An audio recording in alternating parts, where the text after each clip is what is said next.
Assalamualaikum warahmatullahi wabarakatuh. Halo Sobat Literasi Pustaka semua.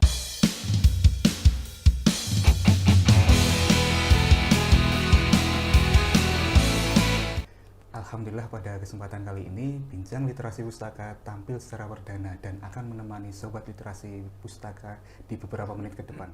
Bincang Literasi Pustaka adalah program dari Perpustakaan Profesor Siti Baroroh Barid, Madrasah Mu'alimat Muhammadiyah Yogyakarta yang akan mengupas tuntas mengenai kegiatan literasi. Alhamdulillah pada kesempatan kali ini kita sudah kedatangan tamu, seorang guru bahasa Indonesia. Beliau juga seorang penulis, beliau juga bisa dikatakan seorang seniman. Beliau juga menginspirasi saya dalam beberapa karyanya. Oke, kita langsung sambut saja. Beliau adalah Ustazah Endang Winarsi. Salam literasi. Salam literasi. Oke, bagaimana kabarnya Ustazah? Alhamdulillah baik, hanya sedikit ini nanti kalau ada gitu berarti memang sedang batuk ini. Mungkin karena musimnya. Musim, iya, panasnya begitu menyengat dan hawa keinginan untuk minum es itu begitu banyak. Begitu banyak. Begini Us, ada beberapa hal yang ada di pikiran saya sebenarnya. Pertama, mengenai karya-karya Ustazah, itu sejak kapan sih Ustazah itu berpikiran ingin menulis, lalu ingin membuat karya? Iya Mas Yoga, terima kasih. Kalau ditanya sejak kapan suka menulis, sebetulnya setiap orang yang sudah bisa menulis, entah itu baru latihan menulis, mengenal huruf, itu sudah pasti suka menulis. Ya, tapi menulisnya hasilnya mau diapakan, mau dibuat seperti apa, mau dibikin apa, mau untuk diri sendiri atau untuk orang lain atau untuk tujuannya untuk apa, itu kan beda-beda. Kalau kita bicara karya, dalam hal ini karya saya yang pertama kali saya tulis itu sekitar tahun 2010 sepertinya. Iya. 10 tahun yang lalu. Iya, sekitar 12-10 tahunan yang lalu muncul ide untuk, loh kenapa tulisan saya hanya saya sendiri yang baca kan? Kenapa tidak, kalau itu bermanfaat untuk orang lain, kenapa tidak saya tuangkan menjadi sebuah karya? Itu sih Mas Yoga. Jadi kalau ditanya tahunnya sekitar 2010, tapi kalau suka menulisnya dari dulu suka menulis. Ya, SMP, SMA itu kan sudah senang-senang menulis. Gitu Mas Yoga. Dari situ Ustazah, itu kira-kira punya, biasanya kalau orang itu punya bakat, itu punya influence. Ya. Siapakah influence Ustazah untuk menulis itu? Dulu itu yang memberikan pengaruh ke saya menulis itu sebetulnya bukan person ya Mas Yoga. Awalnya itu bukan person. Jadi benar-benar kisah saya yang mempengaruhi saya untuk berbagi itu saja. Tapi berjalannya waktu, banyak buku-buku literasi sastra yang saya baca, saya itu lebih senang sebetulnya meskipun agak keras ya itu jadi W.S. Rendra. Jadi W.S. Rendra itu memang bahasanya kadang kasar ya. Bahasanya kadang kasar, tapi di situ jujur. Nah, menulis itu kan juga butuh jujur agar mengalir gitu Mas Yoga. Agar mungkin kalau dibaca oleh pembaca, itu pembaca juga bisa merasakan apa yang di pesannya kalau dari hati itu katanya akan sampai ke hati gitu Mas Yoga. Begitu. Oh gini Ustazah, setelah saya mengenal Ustazah dan karya-karya, memang saya banyak juga terinspirasi untuk menulis. Alhamdulillah. Gitu. Perlu diketahui Sobat Literasi, Ustazah Endang Winarsi ini punya banyak karya. Karya-karya beliau ini ya, mungkin bisa dilihat. Ini ada karya apa saja Ustazah? Iya, kalau totalnya ada 12 sama buku antologi juga. Sebenarnya sama anak-anak itu sering juga membuat puisi Mas Yoga atau membuat buku ya. Jadi kadang kalau ada anak didik yang pengen punya karya, mereka gabungan. Saya hanya editor saja. Itu loh. Jadi ada beberapa buku karya siswa juga. Kalau yang di sini karena memang genrenya saya lebih suka puisi dan cerpen. Jadi ya ada sekitar berapa ya Mas Yoga, saya juga agak lupa ini, ada sekitar 5 cerpen dan sisanya kumpulan puisi. Untuk menulis cerpen dan puisi, lebih suka menulis yang mana, Ustazah? Saya lebih suka puisi, Mas Yoga, karena apa ya? Kalau menulis puisi itu, saya itu kadang heran dengan saya sendiri ya. Kadang 5 menit itu saya bisa buat 3 puisi. Tapi kadang kalau ya dengan alasan mood apa enggak itu ya, kadang kan juga tidak muncul sama sekali. Tapi begitu muncul idenya, bisa membuat buku itu hanya cukup 1 minggu, langsung proses. Tapi ya itu, harusnya saya dari 2010 sampai sekarang 2023 itu kan ada sekitar 12 tahun. Itu harusnya 24 karya 24 harusnya. karya. Karena saya pernah punya apa ya, ini kadang punya keinginan ya, target sendiri. 1 tahun harus 2 buku. 1 tahun 2 buku, 1 tahun 2 buku. Tapi hanya baru bisa 12 ini. 12 karya. Mungkin Ustazah bisa share ke Sobat Literasi, apa sih metodenya, bagaimana caranya biar bisa produktif untuk menulis puisi atau cerpen gitu? Iya, Ya. Oke. Kalau ingin produktif atau ingin membuat sebuah karya itu kan jelas yang pertama niat dulu, Mas Yoga. Pertama niat. Niat dulu. Saya mau buat apa nih dan niat mau buat itu. Lalu setelah itu ada muncul berbagai macam pengalaman biasanya kalau saya. Berbagai pengalaman hidup atau cerita teman, cerita apa. Itu masuk ke hati saya, lalu saya buat sebuah puisi atau buat saya buat sebuah cerpen dan lain sebagainya. Jadi rata-rata puisi ataupun cerpen yang saya buat itu ya true story lah, Mas. True story. Iya. Jadi kadang kalau harus mencari pengalaman yang fiktif itu kadang saya susah. Jadi begitu saya merasa sedih gitu, buat puisi, gembira juga buat puisi gitu. Mungkin Sobat bisa mencontoh ya apa yang dikatakan Ustazah tadi. Kalau misalnya punya unek-unek itu langsung ditulis saja. Tulis saja. Nanti kalau sudah jadi banyak bisa dibukukan. Bisa betul, dibukukan, betul. Iya. Terus itu Ustazah, setiap Ustazah punya unek-unek dan niat tadi itu kan tertulis. Iya. Lalu dikumpulkan. Iya. Ada hambatannya nggak saat menulis itu? Hambatannya klise ya, Mas Yoga.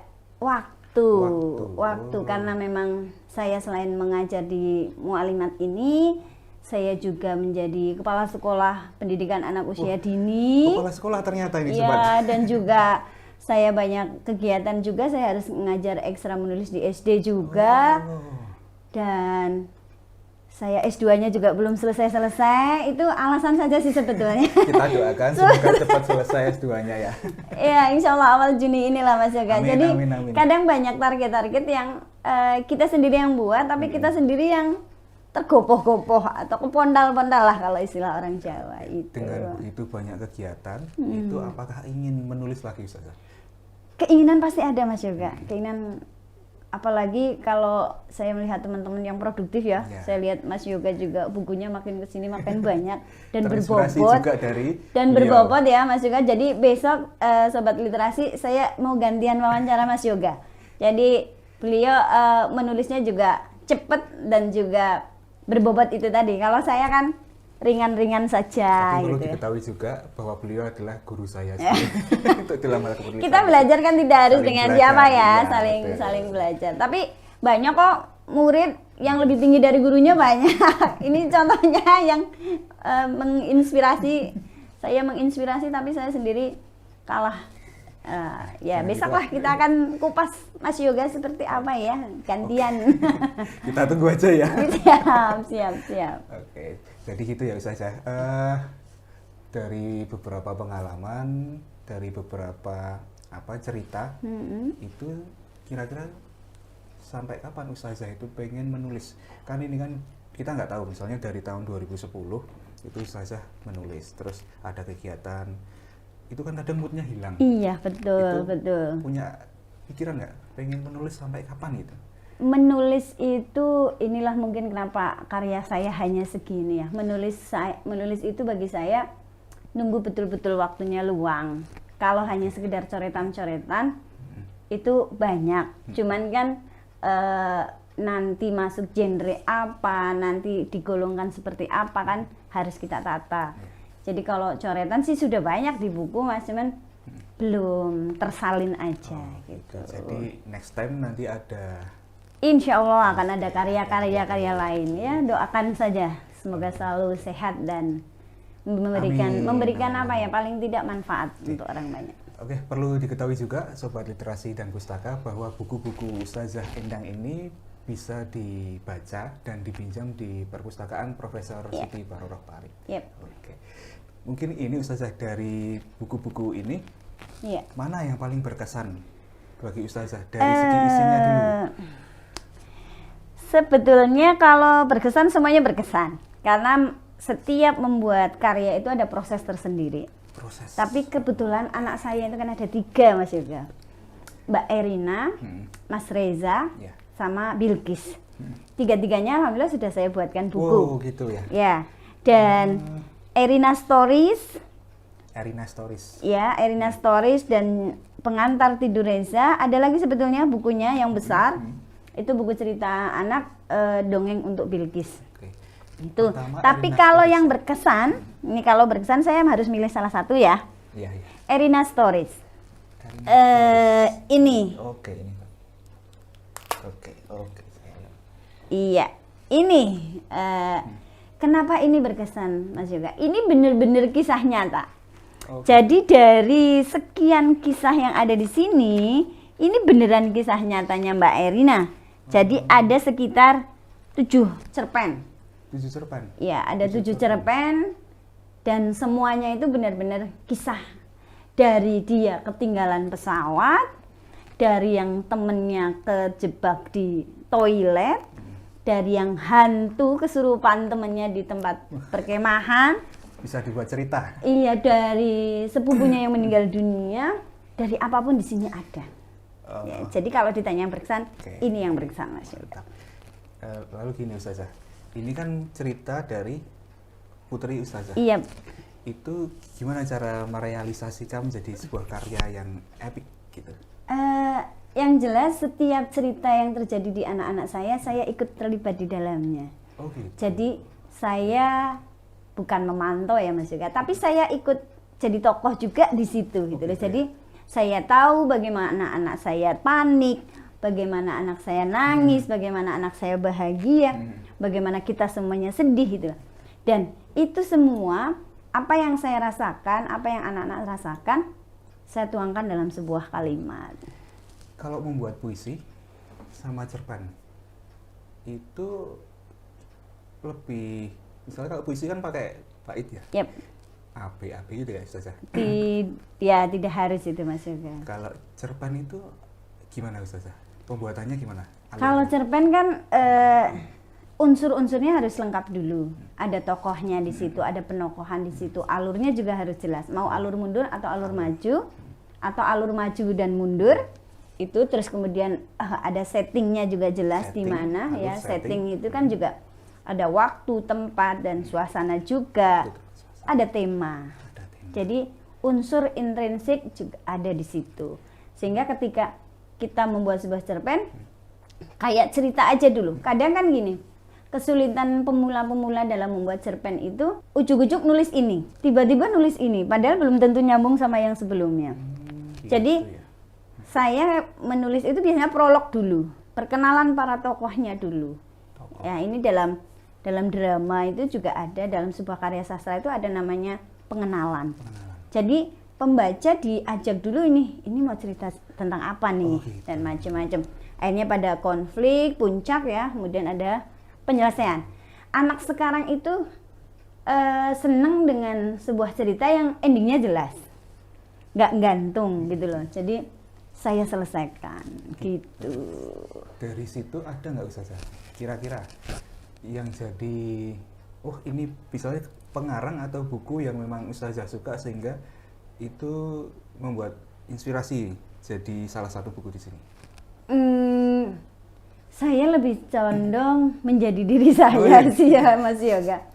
Kalau karya-karya yang lain, saya semua sastrawan itu kan punya hal yang kadang kita nggak suka. Bukan nggak suka sih, tapi lebih ke kok nggak srek ya, kok nggak cocok ya gitu. Kayak Habibur Rahman El-Syirazi itu karyanya luar biasa, bagus, sangat amat bagus, sampai tebal gitu ya. Tapi kadang untuk yang tidak suka membaca berlama-lama, kadang milihnya kalau Asma Nadia misalnya, itu juga luar biasa.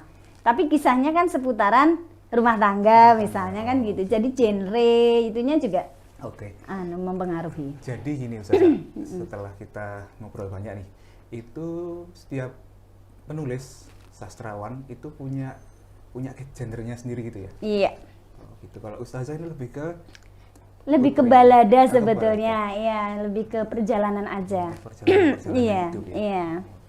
Jadi apa yang tertuang biasanya memang sudah saya alami, bahkan orang lain juga alami, sehingga itu dalam bentuk kebanyakan puisi-puisi saya itu kan urutan, Mas. Jadi gitu. Urutan habis A, B, C, D kayak seperti itulah. Jadi dan berbeda mungkin dengan penulis-penulis yang lain yang murni misalnya itu satu rasa tok. Kalau saya biasanya mulainya biasa, jadi suka, jadi cinta. Gitu. Ini terus lalu hilang. Itu juga tekniknya ya? Iya. Gitu. Mungkin bagi teman-teman sobat literasi yang pengen menulis, bisa belajar menulis ya, itu bisa baca karya-karya Ustazah. Lalu ini Ustazah, mungkin ada motivasi nggak ke sobat literasi biar punya rasa atau motivasi pengen nulis gitu, nulis berkarya, biar suatu ketika itu akan digunakan entah kapan kan? Kalau karya itu nggak tahu kapan digunakan, itu ada nggak motivasinya apa? Motivasi, sebetulnya motivasi terbesar itu adalah dari diri sendiri ya. Diniatkan dalam diri kalian bahwa kalian ingin punya sebuah karya. Kalian ingin punya sebuah karya yang nantinya akan bermanfaat sampai kalian tidak ada. Jadi sampai kalian tidak ada. Dalam banget. Gajah mati meninggalkan gading, manusia mati meninggalkan nama baik. Keren. Penulis mati meninggalkan karya. Awal saya mencoba menulis adalah kenapa ini saya nikmati sendiri?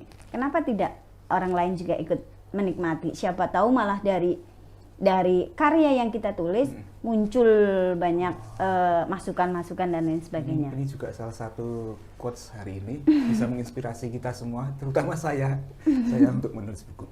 Jadi gini Ustazah, karya itu kan kadang juga akan memberikan rasa senang pada diri kita sendiri. Betul. Tapi kadangkala seorang penulis itu nggak pede dengan karyanya. Kalau Ustazah gimana agar penulis, orang yang sudah berkarya atau sobat literasi nih yang punya karya itu pede dengan karyanya sendiri? Mencoba Mas Yoga, mencoba dulu. Jadi kalau kita sudah punya karya tapi kita simpen saja tanpa kita lihatkan ke orang lain, bagaimana kita dapat evaluasi?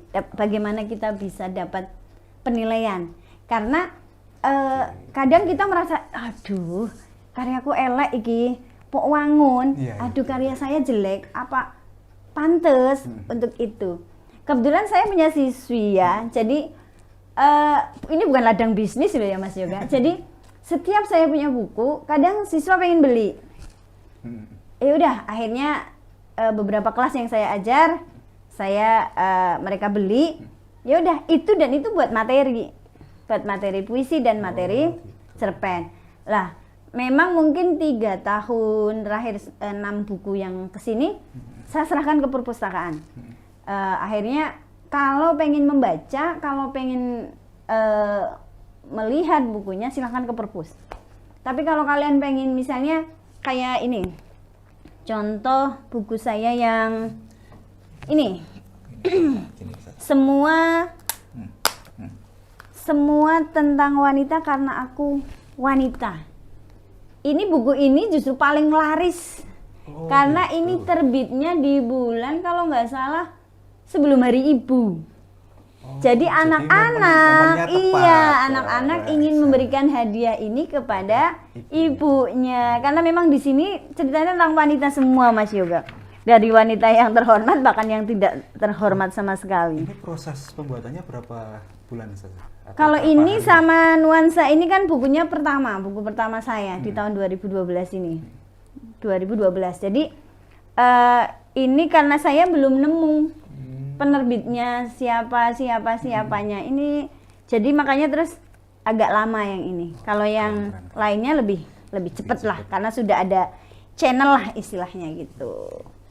Jadi prosesnya nggak begitu lama ya? Iya. Kadang lama di ISBN.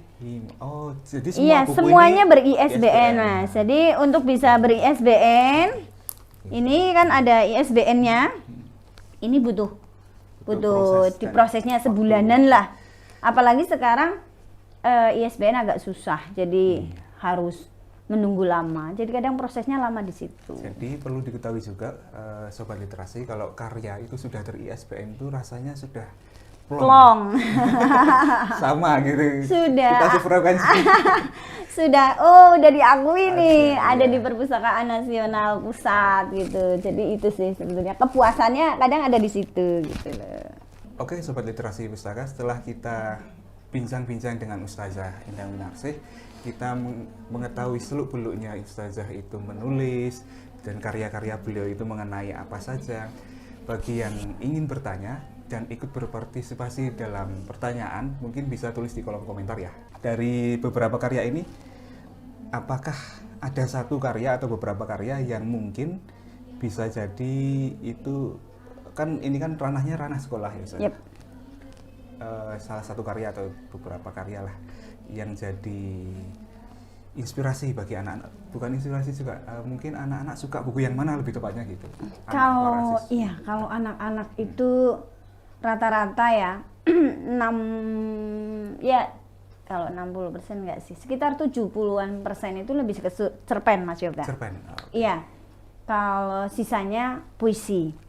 Iya, jadi ada juga beberapa siswa yang nanti bisa kita undang juga, itu kita wawancarai juga ini. Dia juga penulis ya? Iya, penulis. Oke, dan lebih jago kayaknya daripada gurunya. Ya banyak talenta anak-anak didik kita yang sebetulnya sudah di atas rata-rata. Ya nanti kita perkenalkan di bincang literasi selanjutnya lah. Ya gitu Mas Yoga. Jadi cerpen lah, kalau lebih banyak suka cerpen. Mungkin ada saran atau pesan untuk berkarya, monggo bisa aja. Oke, terima kasih Mas Yoga untuk Sobat Literasi. Pesan saya, jika kalian punya sebuah pengalaman, jika kalian punya sebuah kejadian atau apapun itu yang sekiranya itu bermakna, punya kesan dan lain sebagainya, jangan dinikmati sendiri. Gitu. Tuangkan dalam sebuah karya. Jadi bukankah kebahagiaan akan bertambah jika dibagi, dan kesedihan akan berkurang juga jika dibagi. Maka tidak ada salahnya untuk selalu berbagi. Gitu Mas Yoga. Terima kasih Ustazah Indah. Sama-sama Mas Yoga. Perbincangan kali ini sudah memberi kita ilmu, informasi mengenai buku, dunia literasi dan macam-macam lah. Nanti bisa sama-sama dinikmati juga buku-bukunya Sobat jika ingin membaca. Terima kasih pada Sobat Literasi Pustaka semua. Sekian dulu, kita lanjutkan di episode-episode selanjutnya. Salam literasi. Salam literasi. Wassalamualaikum warahmatullahi wabarakatuh. Waalaikumsalam warahmatullahi wabarakatuh. Marilah semua kita